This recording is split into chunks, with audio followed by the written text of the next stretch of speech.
we pass the baton to Fang.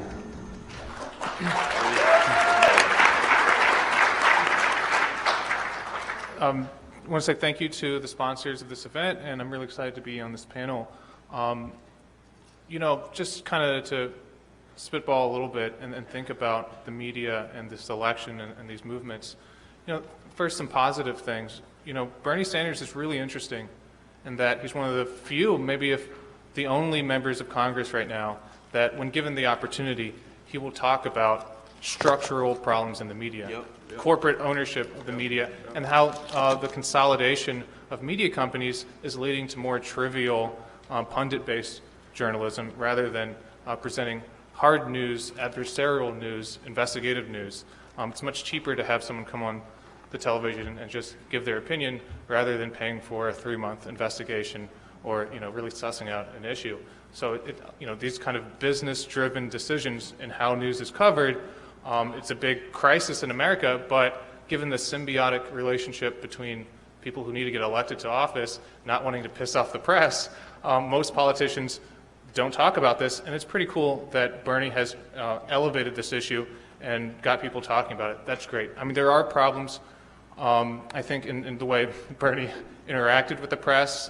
He got so annoyed with the kind of poll-driven questions. You know, I've seen a lot of media scrums where reporters just immediately yell out, how do you respond to what Hillary said? How do you respond to what Ted Cruz said? What do you think of the latest poll? And he'll get so annoyed that he just doesn't take questions. And I think that was a big problem with Bernie. He could have taken a little bit more questions from the press, but he did have a substantive critique that we don't hear very often. And that was very interesting. Another kind of positive development that at least I've observed in the last year is something that kind of became sort of big during the Bush administration, died off during much of the Obama era, but we're seeing a resurgence around social movements and a little bit around the Bernie campaign, and that's citizen journalism. The internet has provided new opportunities for people to report hard news. You can do so much on your smartphone, whether it's documenting breaking events as they happen, documenting corruption, documenting protests and police violence, uploading and becoming an original source. You know, it's you know, journalism is not a licensed profession. You don't have to go to journalism school. There are core ethics and values that anyone can adhere to if they have the interest, right? You have to be fair. You have to be evidence-based. You have to verify your sources. But beyond that, anyone can be a journalist. Anyone can report the news. Anyone can expose misdeeds or malfeasance.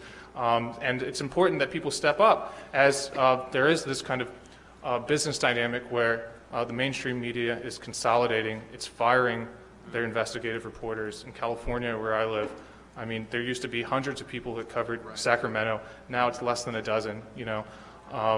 Used to be lots of people that covered City Hall in San Francisco, including some of the national media outlets.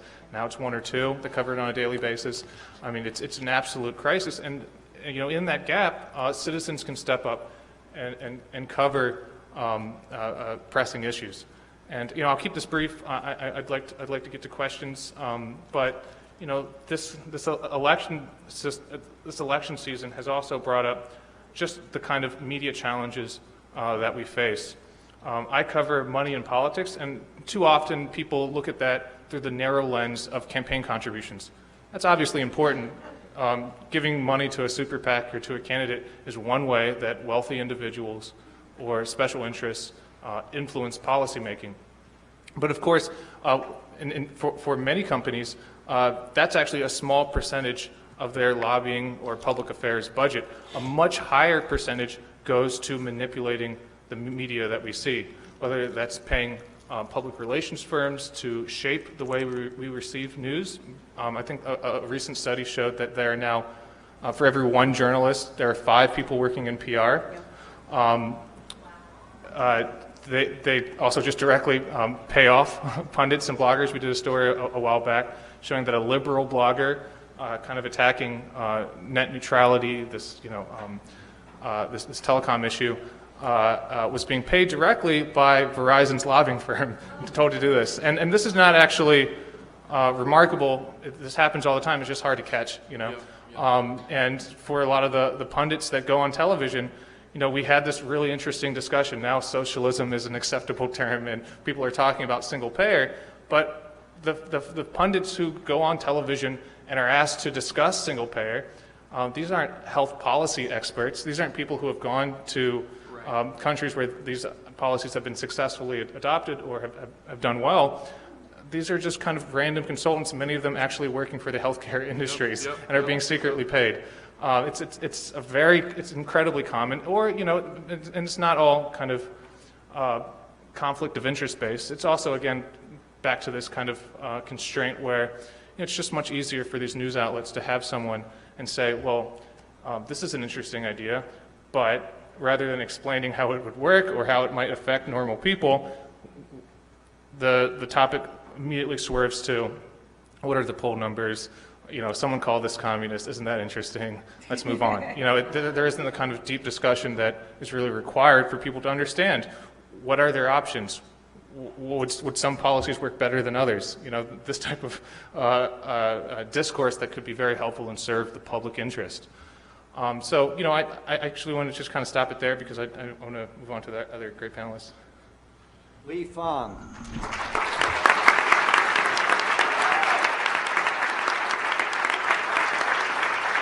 And now is Sarah Van Gelder from Yes Magazine.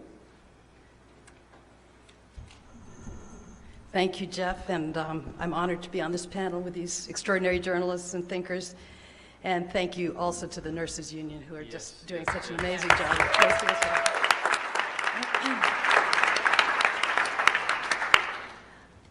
So, as many of you know, the mainstream media has a story about what is possible and what's not possible.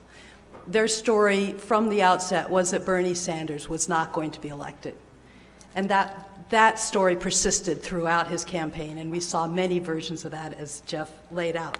But there are other parts of the story that the mainstream media hold that are also just as devastating to our possibilities for change. They believe that a lot of our issues don't matter and aren't worth covering. They believe that only a certain kind of person has authority and should have a voice, and those are by far white, straight men. They have the idea that only certain people deserve to have power, and that the status quo is inevitable. And anybody who talks about any major change from that status quo is by definition fringe and can be ignored.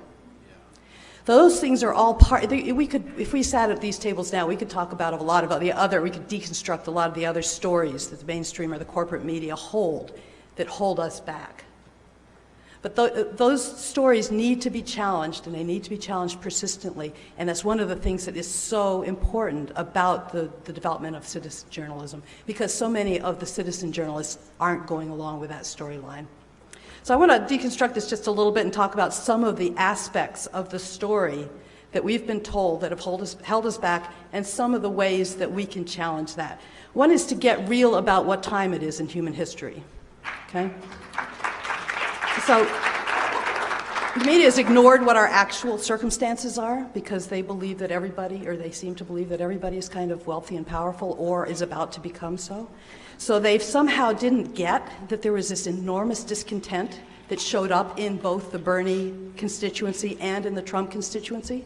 They somehow missed that people are losing their pensions, that student debt is crushing young people, that homes are unaffordable and people are having to move, or I read that half of millennials have moved in with their parents. They somehow missed that food is making us sick and that isolation is making us powerless. So they missed all these stories, and then they missed one of the big stories that Naomi Klein, I think, correctly pointed out, that has this very dire timeline, which is climate change. Okay? They're still treating the climate and the environment as though it was an amenity. Wouldn't it be nice to have nice weather? Wouldn't it be nice to have some green space? They don't get that the environment is what makes life possible. That unless we have air to breathe and water to drink and soil to grow our food in and coastlines that aren't flooded and our cities inundated, unless, I mean, the story of the environment, and especially how it's affecting people of color and young people who can't breathe because of asthma, Those stories just don't get told. So one of the most important things that we can all do as media makers is to get real about what time it is in human history and to be relentless with that. And that was one of the things that I thought was so impressive about the Bernie Sanders campaign. I have to admit that when he first announced it, I was really excited about Elizabeth Warren maybe running. When Bernie said he was going to run, I was kind of, well, you know, I don't think he's going to get anywhere. So I'll admit I was wrong. But one of the things that turned around my opinion was seeing what he said when they said, what is the biggest threat facing the United States? And he said climate change. And then a few weeks later, he was asked that same question again after the Paris bombing, when a lot of politicians would have said, oh, terrorism, because that's what you're supposed to say. He didn't. He said climate change, because it's still the biggest threat. Okay, so second question about how we get real as media makers is we talk about who the we is in we the people, okay? So the media has, as I mentioned, has treated a certain demographic as the we. That is white, male, and that's the norm. And if you're not in that category, you are the other, and that means it's safe to ignore you or to turn you into an sort of a diverse little side opinion that we're going to bring in just to show that we're liberal, but not really the regular people of the United States. So I think one of the things that is so important right now is to get really clear that we the people is a very different demographic. We the people will very soon be majority minority. We the people is already majority women. We the people have a great number of young people whose voices are not normally heard, and that those voices are important, and those voices represent the future. There's another part of that too. There's a values piece to it. I think the media assumes that we, the people, have a certain kind of consumerist mindset, that all we want is to get. We want to, you know, be first in line at Walmart on Black Friday. We want the candidate who is going to pander to our particular needs. We are so much more than that. We are people who care about our children and our grandchildren. We care about the planet. We care about our communities. We are complex. We are multifaceted. And we are not just to be dumbed down as consumers.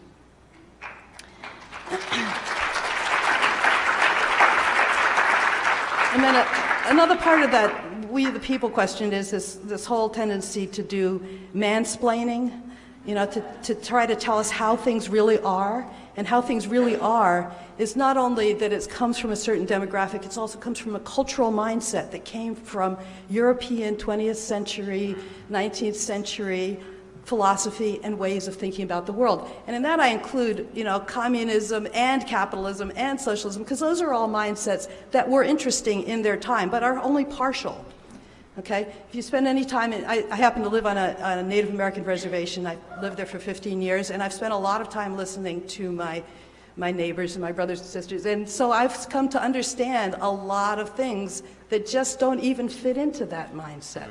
The notion that the planet is sacred, that Mother Earth is sacred, that is a part of who we are, that there's a reciprocal relationship needed there, that community is important, that when push comes to shove, it's knowing who we can rely on, and that means being reliable.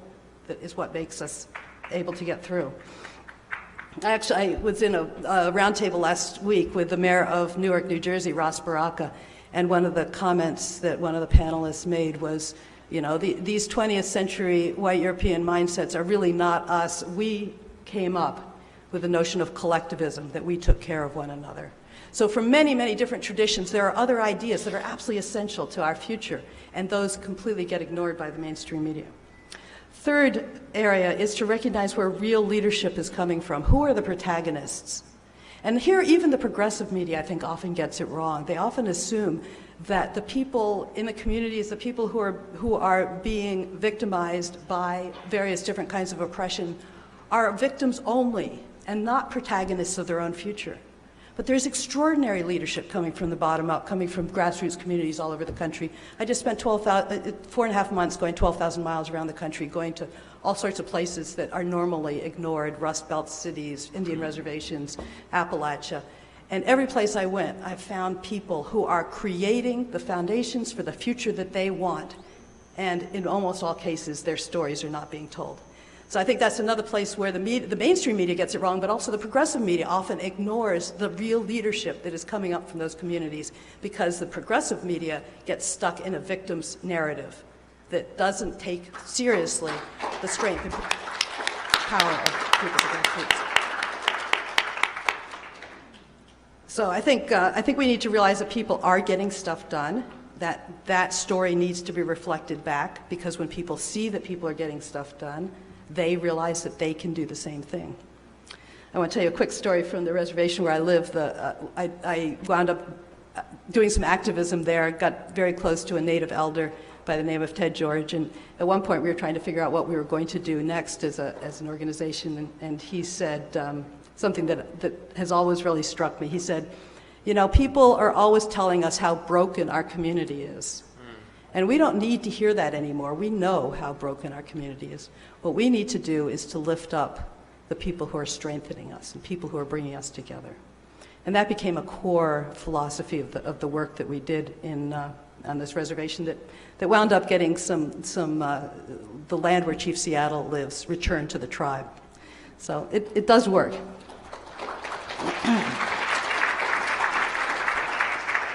So just a few other specifics. I think it's really important for voters, for media to help voters recognize the difference between spin and authentic positions. And I think that's one place where we saw the authenticity of Bernie Sanders, but I think the mainstream media missed telling us that story. And the way to do that is actually look at the track records. That's the kind of hard work that Fang was talking about. You have to actually do some digging. Say, I did a little reporting on what did Bernie actually get done in Burlington, Vermont as mayor? And that was part of what convinced me that he was the real deal. It's really important for the media to start lifting up the voices of people from the margins, people of color, Native people, women, queer people, making sure that we're not going back to the same old experts, so-called experts. We also need to be careful not to pigeonhole people. I spent some time in Appalachia, and one of the things that I heard from folks there was that there's a lot of white, poor, working-class people in Appalachia who are written off and ridiculed. They're spoken of as, well, those people don't have indoor bathrooms, and they don't have teeth, and And it is really not okay to treat certain categories of people as people that can be ridiculed. Some of those people may or may not be Trump supporters, some of them may or may not be Bernie supporters, but they're not necessarily stuck in one place. And when we reach out to them, we have a much better chance of moving forward. The last thing is that there is an agenda that we the people are starting to develop. The agenda is one that I think Bernie articulated very well, but as has been said, he did not create that agenda. That's an agenda that arose from what people in all sorts of social movements have been doing. And I think it's really important to keep looking at that question. Who is setting the agenda? You know, just because certain people are running for office, or just because certain political parties have chosen an agenda that their funders, for example, or the powerful are saying is realistic, doesn't mean that's the only agenda. There are other agendas, and it's really important for us in the media to lift up what those are. And we can learn what those are by spending time with ordinary people in the grassroots and asking those questions and looking at the grassroots and seeing what kinds of things are people trying to create in their communities. That's one of the focuses of Yes Magazine, is to say if we want to understand what kind of a world is possible, we need to look at what people are creating, what kind of worker co-ops, or what kinds of ways that they're rethinking the whole food system, what kinds of ways that people are sharing and building a new economy, what ways are people overcoming racism in their own communities that maybe we haven't been able to do at a national level.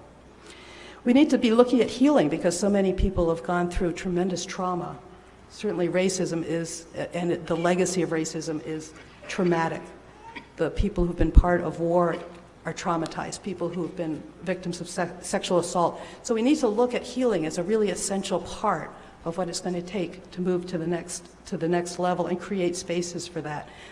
And I think my last point is, I think it's really important that the media encourage our radical imagination, because we have so much more that we are capable of being and doing than what we're normally told is within the purviews of what's acceptable.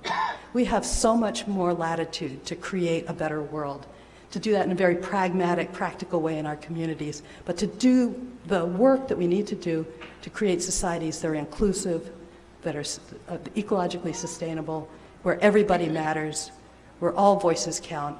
We can do that, and we have the imagination to do that. And those stories need to be fed back to the community so people can see what kind of a world is possible. Thank you.